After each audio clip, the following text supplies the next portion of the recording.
Qobe ngemva kweminyaka emithathu ngewesine ingoma iyawela. Kodwa ngo-2020 kwafuneka bona ijame lokho iCovid-19 nayeza kwenza umonakalo omkhulu esichabeni. Mhlapha iNgwenyama uMakhosoke wesibili ubiza amakhosi, amakhosana, amaduna nabo baba abanendaba azobendlalela ngokusemthethweni amahlelo akhambisana nesiqundo esimalungana nengoma. Mbala bafikile izolo eNgwenyameni ebeyaziwa ngeKlipfontein phambilini.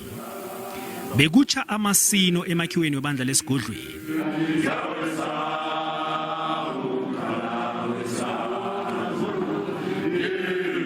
iNgwenyama ibeke nganasindlela nayethula isimemezelo. La eNgwenyameni baza kuphelela esibayeni 27 ka-April. Bese emakhosaneni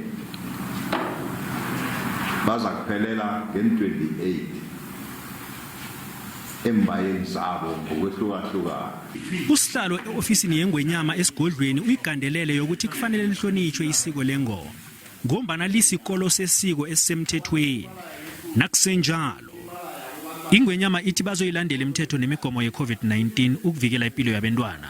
Esikuhleleleko ukuthi sibe nama-workshop sibafundise ukuthi bayilandele njani imigomo le ye-COVID. Abo baba abakhulelwe bantwana basithokozele isimemezelo. Lokho siyakwamukela sibobaba sizophatha ngambili ngoba besikulindrile sonke sirarekile njengesitshaba. Sakhona ukuthi siye esichabeni sithi inkosi ithabile enankweza amalungiselelo ukuthi abantwana bethu bakhambe. iNgwenyama uMakhosoke wesibili uyikhulume yezwakala oyaqinisekisa ukuthi nenchaba awuyisela nazo kufanele benze isiqiniseko sokuthi ingoma iyahlonipheka ukuze abasegwapa babe masokana bagcine bebathethe babe bobaba ukuze kuzokuvikeleka isitshaba. Ngingumapande mthomeni wendabeni ze-SABC eNgwenyameni eKlipfontein.